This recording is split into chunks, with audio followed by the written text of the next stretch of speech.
ꯋꯥꯔꯤꯁꯤꯒꯤ ꯑꯍꯥꯟꯕ ꯁꯔꯨꯛ ꯇꯥꯖꯕꯁꯤꯡꯅ ꯗꯦꯁꯀ꯭ꯔꯤꯞꯁꯟꯗ ꯌꯥꯎꯕꯤꯔꯤꯕ ꯂꯤꯡꯛꯁꯤ ꯆꯪꯕꯤꯔꯒ ꯑꯍꯥꯟꯕ ꯁꯔꯨꯛꯇꯨ ꯍꯥꯟꯅ ꯇꯥꯕꯤꯌꯨ꯫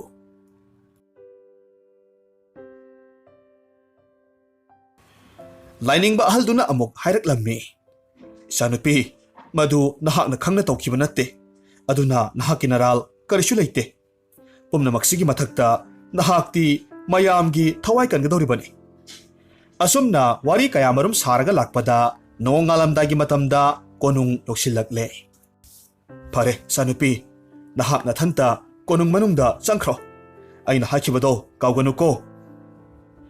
ꯍꯧꯖꯤꯛꯇꯤ ꯖꯤꯇꯦꯁꯣꯔꯤ ꯀꯥꯏꯅ ꯌꯥꯊꯪ ꯄꯤꯔꯒ ꯁꯅꯊꯣꯡ ꯃꯃꯥꯡ ꯇꯝꯅ ꯆꯪꯂꯛꯂꯝꯃꯤ꯫ ꯃꯍꯥꯛ ꯂꯥꯛꯄ ꯎꯕ ꯃꯇꯝꯗ ꯊꯣꯡ ꯉꯥꯛꯂꯝꯕ ꯁꯤꯡꯗꯨ ꯁꯅꯊꯣꯡꯗꯨ ꯍꯥꯡꯗꯣꯔꯛꯈꯤ, ꯑꯗꯨꯒ ꯃꯉꯛꯅꯣꯟꯅ ꯃꯈꯣꯏꯅ ꯈꯨꯔꯨꯝꯃꯤ꯫ ꯑꯗꯨꯒ ꯃꯈꯣꯏ ꯃꯌꯥꯝꯁꯤꯡꯗꯨꯒꯤ ꯃꯅꯨꯡꯗ ꯃꯅꯥꯏ ꯑꯃꯈꯛ ꯅꯤꯡꯊꯧ ꯑꯃꯗꯤ ꯃꯍꯥꯔꯥꯅꯤꯗ ꯔꯥꯖꯀꯨꯃꯥꯔꯤ ꯃꯍꯤꯂꯥ ꯍꯜꯂꯛꯂꯦ ꯍꯥꯏꯅ ꯄꯥꯎ ꯇꯝꯂꯨꯔꯦ꯫ ꯄꯥꯎꯁꯤ ꯇꯥꯕꯗ ꯃꯈꯣꯏꯒꯤ ꯃꯆꯥꯒꯤ ꯃꯅꯥꯛꯇ ꯅꯤꯡꯊꯧ ꯑꯃꯗꯤ ꯃꯍꯥꯔꯥꯅꯤ ꯆꯦꯟꯊꯣꯔꯛꯂꯝꯃꯤ꯫ ꯂꯥꯞꯇꯛꯅ ꯆꯦꯜꯂꯛꯂꯤꯕ ꯅꯨꯄꯥ ꯅꯨꯄꯤ ꯑꯅꯤꯗꯨ ꯍꯦꯛ ꯎꯕꯃꯛꯇꯗ ꯅꯤꯡꯊꯧ ꯑꯃꯗꯤ ꯃꯍꯥꯔꯥꯅꯤꯅꯤ ꯍꯥꯏꯕꯁꯤ ꯈꯪꯂꯦ꯫ ꯂꯥꯞꯇꯛꯅ ꯆꯦꯜꯂꯛꯂꯤꯕ ꯅꯨꯄꯥ ꯅꯨꯄꯤ ꯑꯅꯤꯗꯨ ꯑꯍꯥꯟꯕ ꯎꯕꯃꯛꯇꯗ ꯅꯤꯡꯊꯧ ꯑꯃꯗꯤ ꯃꯍꯥꯔꯥꯅꯤꯅꯤ ꯍꯥꯏꯕꯁꯤ ꯂꯥꯏꯅ ꯈꯪꯂꯦ꯫ ꯃꯔꯝ ꯑꯗꯨꯅ ꯖꯤꯇꯦꯁꯣꯔꯤꯅ ꯃꯃꯥ ꯃꯄꯥꯅ ꯉꯍꯥꯟ ꯃꯈꯩ ꯀꯗꯥꯏꯋꯥꯏꯗ ꯆꯠꯂꯨꯏ ꯍꯪꯕꯗ ꯂꯥꯏꯅꯤꯡꯕꯅ ꯍꯥꯏꯈꯤꯕ ꯑꯗꯨꯃꯛ ꯂꯣꯏꯅꯃꯛ ꯍꯥꯏꯔꯝꯃꯤ꯫ ꯃꯇꯧ ꯑꯁꯨꯝꯅ ꯖꯤꯇꯦꯁꯣꯔꯤ ꯃꯍꯤꯂꯥ ꯁꯥꯔꯒ ꯀꯣꯅꯨꯡꯗ ꯂꯩꯔꯛꯄꯁꯤ ꯃꯇꯝ ꯀꯌꯥꯃꯔꯨꯝ ꯍꯧꯈ꯭ꯔꯦ꯫ ꯃꯍꯤꯂꯥꯅ ꯌꯣꯛꯇꯨꯅ ꯊꯝꯂꯝꯕ ꯃꯕꯨꯛ ꯂꯥꯝꯂꯕ ꯂꯝꯍꯨꯏꯁꯤꯡ ꯑꯗꯨꯁꯨ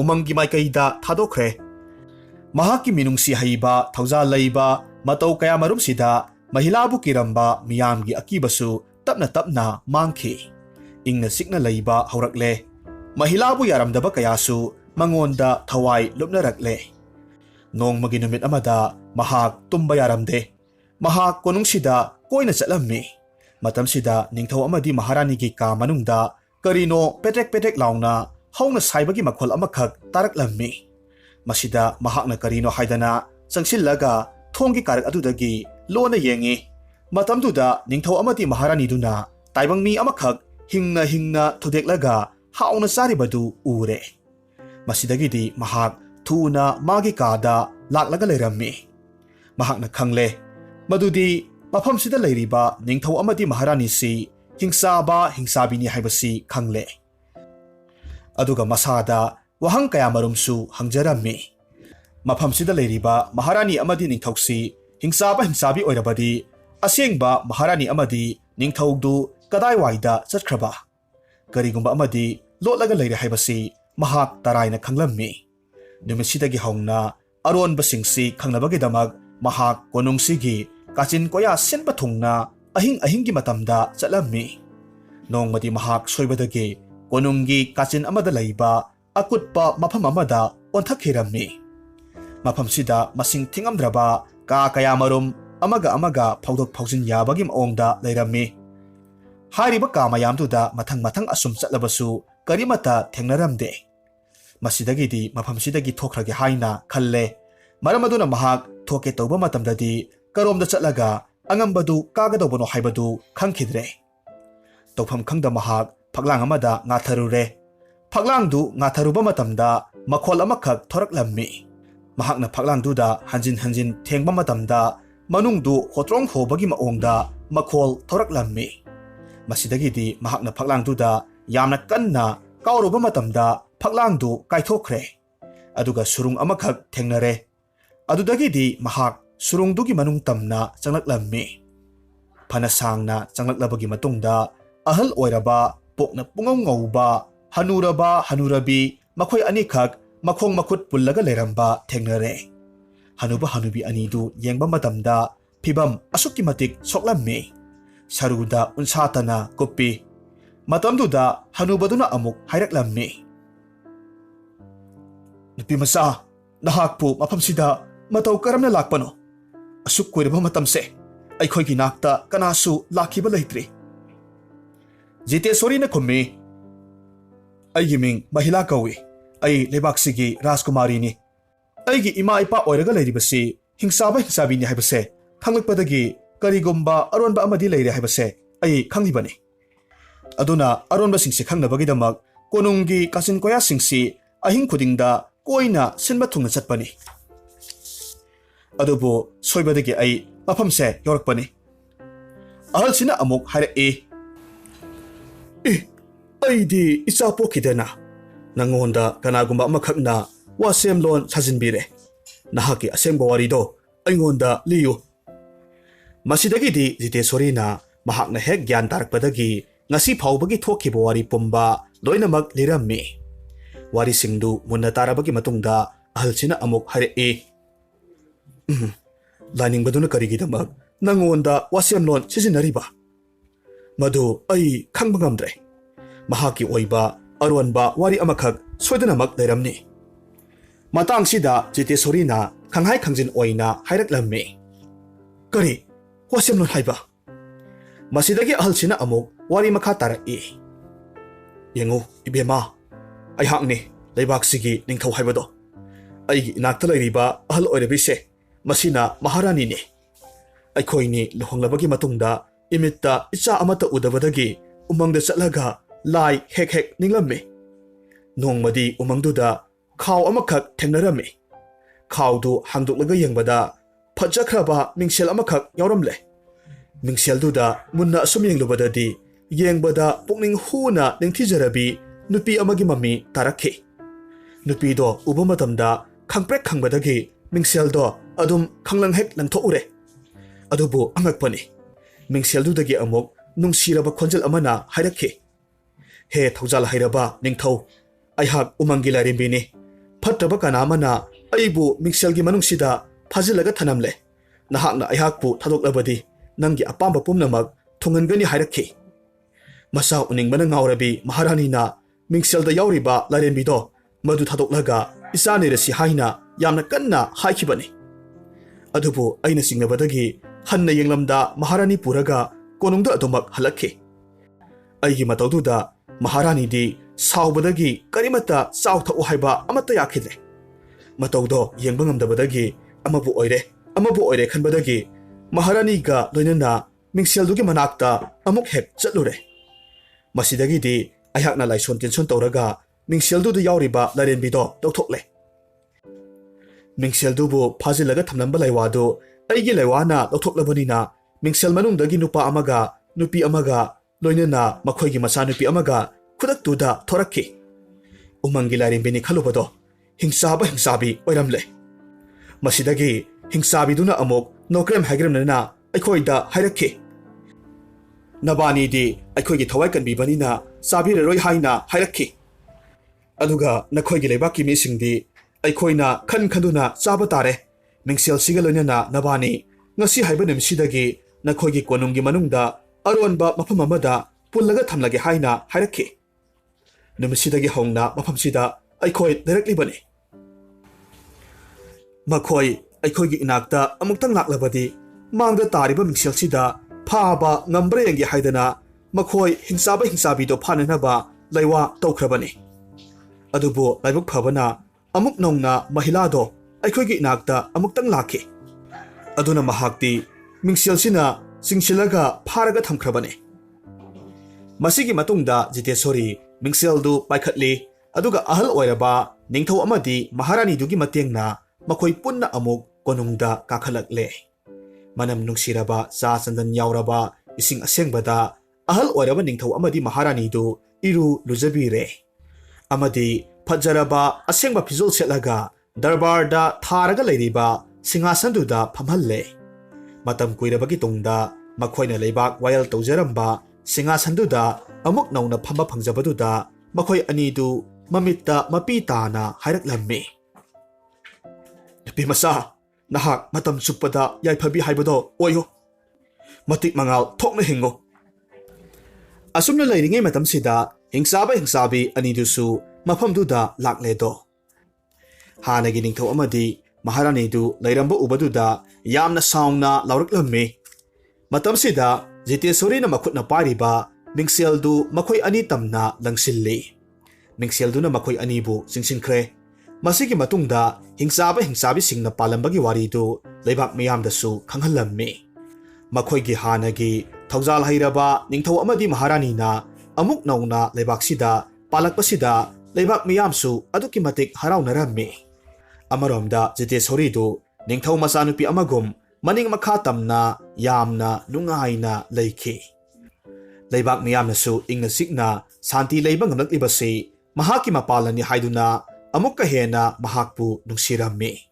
ꯄꯨꯝꯅꯃꯛ ꯑꯣꯏꯗꯨꯅꯁꯨ ꯀꯔꯤꯒꯤꯗꯃꯛ ꯂꯥꯏꯅꯤꯡꯕ ꯑꯍꯜ ꯑꯗꯨꯅ ꯀꯔꯤꯒꯤꯗꯃꯛ ꯃꯍꯥꯛꯀꯤ ꯃꯐꯝꯗ ꯋꯥꯁꯦꯝꯂꯣꯟ ꯁꯤꯖꯤꯟꯅꯔꯤꯕꯅꯣ ꯈꯜꯂꯨꯕ ꯃꯇꯝꯗ ꯖꯤꯇꯦꯁꯣꯔꯤꯗꯤ ꯈꯟꯐꯝ ꯈꯪꯂꯝꯗꯦ꯫ ꯃꯍꯥꯛꯅ ꯂꯥꯏꯅꯤꯡꯕ ꯑꯍꯜꯗꯨꯕꯨ ꯐꯅ ꯀꯟꯅꯗꯤ ꯊꯤꯖꯩ, ꯑꯗꯨꯕꯨ ꯃꯍꯥꯛ ꯐꯪꯕ ꯀꯧꯕꯗꯤ ꯃꯔꯩꯈꯤꯗ꯭ꯔꯦ꯫ ꯑꯁꯨꯝꯅ ꯃꯇꯝ ꯈꯔꯗꯤ ꯍꯧꯈ꯭ꯔꯦ꯫ ꯅꯣꯡꯃꯒꯤ ꯅꯨꯃꯤꯠ ꯑꯃꯗ ꯇꯨꯔꯦꯜ ꯃꯄꯥꯜꯗ ꯑꯍꯜ ꯑꯃꯈꯛ ꯍꯤꯞꯂꯒ ꯂꯩꯕ ꯖꯤꯇꯦꯁꯣꯔꯤꯅ ꯎꯔꯝꯃꯤ꯫ ꯃꯍꯥꯛꯅ ꯑꯍꯜꯗꯨꯒꯤ ꯃꯅꯥꯛꯇ ꯆꯪꯁꯤꯜꯂꯨꯕ ꯃꯇꯝꯗꯗꯤ ꯑꯍꯜꯗꯨ ꯂꯥꯏꯅꯤꯡꯕ ꯅꯨꯄꯥ ꯑꯍꯜꯗꯨ ꯑꯣꯏꯔꯝꯃꯤ꯫ ꯂꯥꯏꯅꯤꯡꯕ ꯑꯍꯜꯗꯨ ꯌꯥꯝꯅ ꯋꯥꯅ ꯁꯣꯔ ꯆꯥꯎꯅ ꯆꯥꯎꯅ ꯍꯣꯜꯂꯒ ꯂꯩꯔꯝꯕꯗꯨ ꯎꯕ ꯃꯇꯝꯗ ꯖꯤꯇꯦꯁꯣꯔꯤꯗꯨ ꯆꯦꯟꯁꯤꯜꯂꯤ, ꯑꯗꯨꯒ ꯏꯄꯥ ꯏꯕꯨꯡꯉꯣ ꯍꯥꯏꯅ ꯀꯧꯖꯩ, ꯑꯗꯨꯒ ꯃꯍꯥꯛꯀꯤ ꯃꯇꯝꯕꯥꯛꯇ ꯑꯍꯜꯗꯨꯒꯤ ꯃꯀꯣꯛꯇꯨ ꯊꯝꯃꯤ꯫ ꯏꯆꯣꯠ ꯆꯣꯠꯂꯕ ꯃꯃꯤꯠ ꯑꯅꯤꯗꯨꯅ ꯅꯨꯡꯁꯤꯅ ꯖꯤꯇꯦꯁꯣꯔꯤꯗ ꯌꯦꯡꯈꯠꯂꯛꯏ, ꯑꯗꯨꯒ ꯈꯨꯏꯊꯔꯕ ꯆꯤꯝꯕꯥꯜꯗꯨꯗꯒꯤ ꯅꯨꯡꯁꯤꯅ ꯏꯄꯥꯒꯤ ꯂꯤꯛꯊꯝ ꯍꯥꯏꯅ ꯑꯃꯨꯛꯇꯪ ꯀꯧꯔꯛꯂꯝꯃꯤ꯫ ꯋꯥꯍꯩꯗꯨ ꯇꯥꯔꯨꯕꯗ ꯖꯤꯇꯦꯁꯣꯔꯤ ꯃꯃꯤꯠꯇꯒꯤ ꯃꯄꯤ ꯇꯥꯈꯤꯕ ꯈꯪꯍꯧꯗꯦ꯫ ꯋꯥꯍꯩꯁꯤꯃꯛ ꯃꯥꯒꯤ ꯃꯃꯪꯗ ꯑꯍꯜ ꯑꯃꯅ ꯇꯠꯇꯅ ꯃꯪꯂꯥꯟ ꯈꯨꯗꯤꯡꯗ ꯀꯧꯕꯤꯔꯝꯕ ꯃꯤꯡꯗꯨꯅꯤ꯫ ꯃꯇꯝꯁꯤꯗ ꯃꯍꯥꯛꯀꯤ ꯃꯃꯤꯠꯇꯒꯤ ꯇꯥꯔꯛꯂꯤꯕ ꯄꯤꯗꯨ ꯂꯥꯏꯅꯤꯡꯕ ꯑꯍꯜꯗꯨꯅ ꯇꯩꯊꯣꯛꯄꯤꯔꯝꯃꯤ, ꯑꯗꯨꯒ ꯃꯈꯥ ꯇꯥꯅ ꯑꯃꯨꯛ ꯑꯁꯨꯝꯅ ꯍꯥꯏꯔꯛꯈꯤ: "ꯏꯄꯥꯒꯤ ꯏꯕꯦꯝꯃ, ꯑꯩꯍꯥꯛꯁꯦ ꯅꯍꯥꯛꯄꯨ ꯄꯣꯛꯄ ꯑꯁꯦꯡꯕ ꯅꯄꯥꯗꯨꯅꯤ꯫ ꯑꯩꯅ ꯁꯨꯒꯅꯤ ꯅꯣꯝꯒꯅꯤ ꯈꯪꯗꯕ ꯃꯈꯩ ꯂꯥꯏ ꯅꯤꯡꯂꯒ ꯂꯩꯔꯨꯕꯗꯒꯤ ꯅꯍꯥꯛꯄꯨ ꯌꯣꯛꯄ ꯊꯥꯛꯄ ꯉꯝꯂꯣꯏ ꯈꯟꯕꯗꯒꯤ ꯃꯤꯒꯤ ꯃꯐꯝꯗ ꯄꯤꯊꯣꯛꯈꯤꯕꯅꯤ꯫ ꯏꯁꯥꯅ ꯑꯗꯨꯛ ꯋꯥꯅ ꯂꯩꯔꯕꯗꯁꯨ ꯅꯄꯥꯅꯤ ꯍꯥꯏꯅ ꯏꯁꯛ ꯇꯥꯛꯇꯨꯅ ꯅꯍꯥꯛꯄꯨ ꯀꯣꯟꯁꯤꯟꯕꯒꯤ ꯃꯍꯨꯠ ꯋꯥꯁꯦꯝꯂꯣꯟ ꯇꯧꯈꯤꯕꯅꯤ꯫ ꯑꯗꯨꯕꯨ ꯄꯨꯝꯅꯃꯛ ꯁꯣꯏꯈ꯭ꯔꯦ꯫ ꯑꯩꯍꯥꯛꯁꯦ ꯈ꯭ꯋꯥꯏꯗꯒꯤ ꯄꯥꯡꯗꯕ, ꯑꯄꯣꯛꯄ ꯏꯆꯥ ꯐꯥꯎꯕ ꯌꯣꯛꯄ ꯉꯝꯗꯕ ꯅꯨꯄꯥ ꯑꯃꯅꯤ"꯫ ꯑꯁꯨꯝꯅ ꯍꯥꯏꯔꯒ ꯍꯧꯈ꯭ꯔꯕ ꯋꯥꯔꯤ ꯄꯨꯝꯕ ꯂꯣꯏꯅꯃꯛ ꯂꯤꯔꯝꯃꯤ꯫ ꯋꯥꯔꯤꯁꯤꯡꯗꯨ ꯇꯥꯔꯕꯒꯤ ꯃꯇꯨꯡꯗ ꯖꯤꯇꯦꯁꯣꯔꯤ ꯌꯥꯝꯅ ꯀꯞꯆꯩ꯫ ꯃꯍꯥꯛꯅ ꯀꯞꯅ ꯀꯞꯅ ꯑꯁꯨꯝꯅ ꯑꯃꯨꯛ ꯍꯥꯏꯔꯛꯂꯝꯃꯤ: "ꯏꯄꯥ ꯏꯕꯨꯡꯉꯣ, ꯋꯥꯁꯦꯝꯂꯣꯟ ꯁꯤꯖꯤꯟꯅꯈꯤꯕꯅ ꯉꯁꯤꯗꯤ ꯑꯩ ꯂꯥꯏꯕꯛ ꯐꯕꯤ ꯍꯥꯏꯕꯗꯣ ꯑꯣꯏꯔꯔꯦ꯫ ꯍꯧꯖꯤꯛꯇꯤ ꯑꯩꯒ ꯄꯨꯟꯅ ꯂꯩꯃꯤꯟꯅꯔꯨꯔꯁꯤ"꯫ ꯑꯗꯨꯕꯨ ꯃꯆꯥꯅ ꯍꯥꯏꯔꯤꯕ ꯋꯥꯗꯨ ꯇꯥꯗꯅ ꯂꯥꯏꯅꯤꯡꯕ ꯅꯨꯄꯥꯗꯨꯗꯤ ꯃꯆꯥꯕꯨ ꯃꯇꯝ ꯆꯨꯞꯄꯒꯤ ꯑꯣꯏꯅ ꯊꯥꯗꯣꯛꯂꯒ ꯆꯠꯈꯤꯕꯅ ꯍꯥꯟꯈ꯭ꯔꯦ꯫ ꯃꯄꯥ ꯂꯥꯏꯅꯤꯡꯕꯗꯨ ꯁꯤꯔꯦ ꯈꯪꯂꯕꯗ ꯃꯍꯥꯛ ꯃꯄꯥꯒꯤ ꯊꯋꯥꯏ ꯌꯥꯎꯗ꯭ꯔꯕ ꯍꯛꯆꯥꯡꯗꯨ ꯀꯣꯜꯂꯒ ꯇꯦꯡꯊꯥꯅ ꯑꯣꯏꯅ ꯀꯞꯂꯝꯃꯤ꯫ ꯀꯣꯅꯨꯡꯗ ꯄꯥꯎ ꯄꯤꯈ꯭ꯔꯦ, ꯑꯗꯨꯒ ꯑꯄꯣꯛꯄ ꯃꯄꯥꯒꯤ ꯃꯊꯧ ꯃꯉꯝꯁꯤꯡꯗꯨ ꯂꯣꯏꯅꯃꯛ ꯄꯥꯡꯊꯣꯛꯂꯝꯃꯤ꯫ ꯅꯣꯡꯃ ꯅꯣꯡꯃ ꯍꯧꯈꯤꯕꯅ ꯃꯄꯥ ꯂꯩꯈꯤꯗꯕꯒꯤ ꯅꯨꯡꯉꯥꯏꯇꯕꯗꯨ ꯇꯞꯅ ꯇꯞꯅ ꯃꯃꯤ ꯁꯥꯝꯈ꯭ꯔꯦ꯫ ꯂꯩꯕꯥꯛꯀꯤ ꯊꯕꯛ ꯊꯧꯒꯥꯏꯗ ꯍꯦꯟꯅ ꯄꯨꯛꯅꯤꯡ ꯆꯪꯂꯛꯂꯦ, ꯑꯃꯗꯤ ꯃꯁꯤꯒꯤ ꯃꯇꯨꯡꯗ ꯃꯤꯌꯥꯝꯅ ꯌꯥꯕꯤ ꯂꯨꯆꯤꯡꯕꯤ ꯑꯃ ꯍꯥꯏꯕꯗꯨ ꯖꯤꯇꯦꯁꯣꯔꯤ ꯑꯣꯏꯈꯤ꯫ ꯅꯥꯀꯟ ꯑꯃꯔꯣꯝꯗꯅ ꯀꯝꯗꯧꯔꯤ?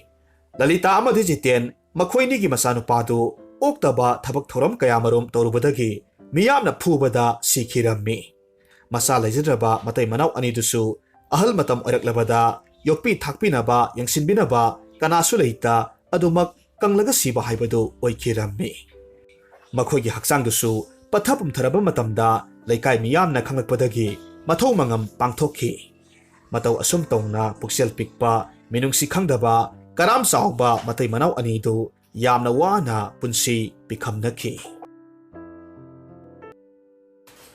ꯍꯧꯖꯤꯛ ꯑꯃꯨꯛ ꯇꯥꯃꯤꯟꯅꯔꯁꯤ ꯖꯄꯥꯟꯒꯤ ꯐꯨꯡꯒꯥꯋꯥꯔꯤ ꯇꯧꯕꯤꯃꯜ ꯈꯪꯕ ꯃꯨꯔꯇꯤꯁꯤꯡ꯫ ꯊꯥꯏꯅ ꯊꯥꯏꯅ ꯃꯃꯥꯡꯉꯩꯗ ꯖꯄꯥꯟꯒꯤ ꯈꯨꯡꯒꯪ ꯑꯃꯗ ꯍꯅꯨꯕ ꯑꯃꯒ ꯍꯅꯨꯕꯤ ꯑꯃꯒ ꯂꯩꯔꯝꯃꯤ꯫ ꯃꯈꯣꯏ ꯑꯅꯤꯁꯤ ꯌꯥꯝꯅ ꯂꯥꯏꯔꯔꯝꯃꯤ꯫ ꯍꯅꯨꯕꯅ ꯆꯔꯨꯒꯤ ꯇꯨꯄꯤ ꯁꯥꯔꯒ ꯃꯗꯨ ꯈꯨꯜꯒ ꯊꯪꯅꯅ ꯂꯩꯕ ꯁꯍꯔꯒꯤ ꯀꯩꯊꯦꯜꯗ ꯌꯣꯜꯂꯤ꯫ ꯃꯗꯨꯗꯒꯤ ꯐꯪꯂꯛꯄ ꯁꯦꯜꯗꯨꯅ ꯍꯤꯡꯅꯕꯒꯤ ꯂꯝꯕꯤ ꯑꯣꯏꯖꯩ꯫ ꯅꯣꯡꯃꯗꯤ ꯍꯅꯨꯕꯅ ꯍꯅꯨꯕꯤꯗ ꯍꯥꯏ: "ꯍꯅꯨꯕꯤ, ꯍꯥꯡꯆꯤꯠꯇꯤ ꯑꯅꯧꯕ ꯆꯍꯤ ꯂꯥꯛꯄꯒꯤ ꯑꯅꯧꯕ ꯅꯨꯃꯤꯠꯅꯤ꯫ ꯆꯥꯛꯀꯤ ꯀꯦꯛ ꯈꯔ ꯂꯩꯔꯕꯗꯤ ꯆꯍꯤ ꯍꯧꯕ ꯅꯨꯃꯤꯠꯀꯤ ꯀꯨꯝꯃꯩꯁꯤ ꯅꯨꯡꯉꯥꯏꯒꯗꯕꯅꯤ꯫ ꯆꯥꯛꯀꯤ ꯀꯦꯛ ꯑꯃ ꯑꯅꯤꯗꯪ ꯂꯩꯔꯕꯁꯨ ꯌꯥꯒꯗꯕꯅꯤꯗꯣ꯫ ꯑꯗꯨꯕꯨ ꯆꯥꯛꯀꯤ ꯀꯦꯛ ꯌꯥꯎꯗ꯭ꯔꯕꯗꯤ ꯑꯅꯧꯕ ꯆꯍꯤ ꯍꯧꯕꯒꯤ ꯊꯧꯔꯝꯁꯤ ꯄꯥꯡꯊꯣꯛꯄ ꯌꯥꯗꯦꯗꯣ"꯫ ꯍꯅꯨꯕꯤꯅ ꯈꯨꯝꯃꯤ: "ꯐꯔꯦ, ꯑꯗꯨꯗꯤ ꯅꯪꯅ ꯇꯨꯄꯤꯁꯤꯡꯗꯨ ꯌꯣꯟꯊꯣꯛꯂꯒ ꯐꯪꯂꯛꯄ ꯁꯦꯜꯗꯨꯅ ꯆꯥꯛꯀꯤ ꯀꯦꯛꯇꯣ ꯂꯩꯔꯛꯑꯣ"꯫ ꯃꯈꯣꯏ ꯑꯅꯤ ꯑꯁꯨꯝ ꯇꯧꯔꯕꯗꯤ ꯑꯅꯧꯕ ꯆꯍꯤꯒꯤ ꯊꯧꯔꯝꯗꯨ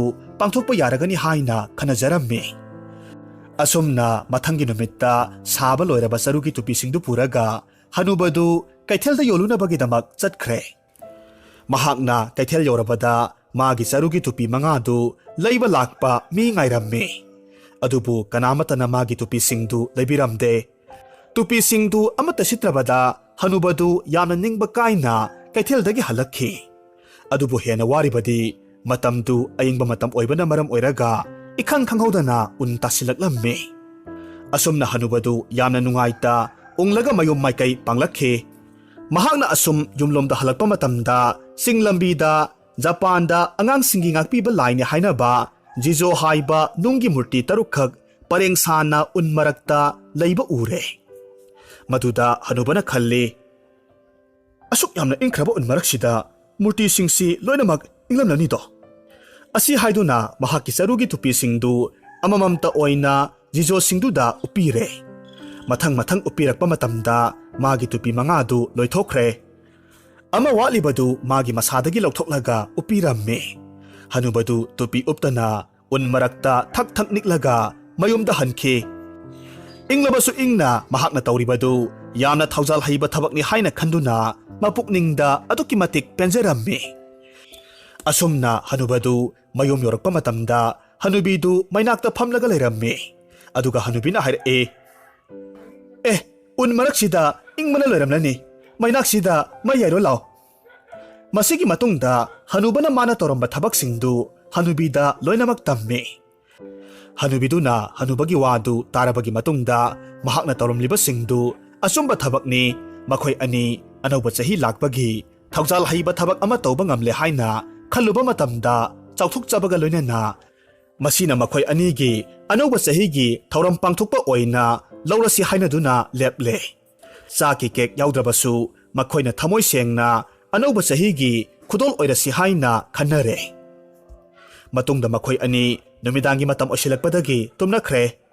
Ahingi matam loikibadagi nongan phung torakpa matam aduwaida angakpa thodok amakhak thoklare. Mapanda isai sakpagi khonjal amakhak tarakhe. Mayekti asini thaujal hairaba hanuba ama chalammi untaraba lambi amada pirammi mahakna mahakki sarugi tupising nunggi jizo murti singda. Aduna ngasi mahakki damak purakle khudol amakhak. Hariba khonjeldu asum naksilakhi. Unda khongna chatpagi khonjelsu tai. Khonjeldu asum naksilakpadagi hanuba hanubina leiriba yumgi sumang yoksilakpaga loinana mangolda achauba pot amakhak dham launa thambagi makholsu taramme. Hanuba hanubi anidu makholdu taruba matamda khanghodana phamungdagi chongkhatle. Makhoi anina thong hangdoklaga yengluba matamda nongan phung tawbagi musiba mangalda Jizo murti taruktu thapna hanubana upiramba tupidu uplaga chatpadu uramme. Matamduda hanubana khalle asuk phajakraba chaki kek asi Jizo murti singaduna makhoigi ningjaba thungnanaba purakpa soidanamak oiramgani haina khalli. Tanjaduda hanubina amuk hairae yengune hanuba nahakna Jizo murti singda thaujal haiba matau ulubagidamak makhoina tawbimal khangba utpa oina phajaraba chaki kekse khudol torambani. Haujikti isorna aikhoibu chanbirabani. Asumna hanuba hanubi anidu makhoigi punsida amukta ukidriba khwaidagi phajaba amadi khwaidagi chauba chaki kek charaga nungaiba achauba chahi lakpagi thoramdu pangthokhi. Haujik amuk taminarasi Japan ki phungawari ulai salhanba ahan. Thaina mamangaida Japan da yamna thaujal haiba ahal lamakhak mahakki nupiga loinana leminaramme. Mahakki hek yumthangnabada yamna puksel pikpa ahal matai manau amasu lei. Thaujal hairaba ahal dugi hui amakhak lei. Hui dugi mamingna siro haibadi angaubi haina kawi. Ahal aniduna sirobu yamna nungsina luna chana tawbiramme. Matam pumnamakta makhoina siroda ahauba aphaba chinjaktamak pijai. Adubu yumthangnabagi phattaba ahalduna sirobu yamna tathiramme. Mana hek sirobu uba matamda nungna thomi. Nongma thaujal haiba ahalduna sirona hauna khongba taramme. Matamduda karigidamak khonglibano haina sangsillaga yengluba matamda sirona mafam amakhak khotlaga leibaktu tauba ure. Matamduda ahalduna hai. Ihe, nangdi aibu nangi leibak taunanaba hairiboire. Asi haiduna ahalduna yopak amakhak lauraga sirona hogaiba mafamdu tauba hawi. Khara tautharabagi matungda ahaladuna mahaki yopakna kariguma posak amakhak thengnarammi. Hairiba potu yengluba matamda sanana thanna yauba safu amakhak oiramki. Matamduda ahalduna sirobu sana singdu phanganbibagidamak aduki matik thagatlammi. Masidagi ahaldu inakhunba nupa ama haibadu oiki. Madu uba matamda yumthangnabagi phattaba ahaldudi kalaklammi. Mahakna aphaba ahalduki manakta changlaklaga sirobu amuktang waijage haina haijarammi. Ahaldunasu magi kanagadaba leirabadi sirobu warusu haina piki. Phattaba ahalduna sirobu puraga lobuk amada u amada punsilaga thamme aduga sana laiba mafam ta'u natrabadi nahak hatkani haina kihallammi. Sirosu kibadagi mafam amada khotlammi. Maduda phattaba ahalduna sirona khotliba mafamdu yotpakna tawkhairaga yenglammi.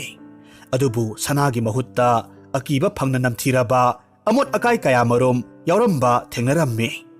Maduda sauningbadagi phattaba ahaladuna sirobu makokta yotpakna thomlaga hatoklammi.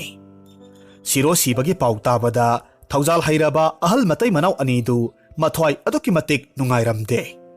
Makhoina sirogi asiba masadu makhoigi lobukta phumlammi. Aduga magi mangpham mathakta usan pambi amakhak thai. Ahal aniduna nungti numit khudingi usan pambidu ising chaibirammi. Aduga yamna cheksinna siromakne khanna luna chana taujai. Khanghaudana sahi amanida ucan pambidu phajaraba ucan pambi amakhak oiraklammi. Ahalduda magi nupina nongma asumna hairamme. Hanuba, sirona sakital sabado kayam yamna pamjakhibano haibadu ningsingo. Aikhoina ucan pambi siyan thatlaga sumbal amakhak sarasi. Adu oirabadi maduda sakital sabado yarani. Magi nupina hairiba wadu yabadagi ahalduna ucan pambidu yanthatlammi.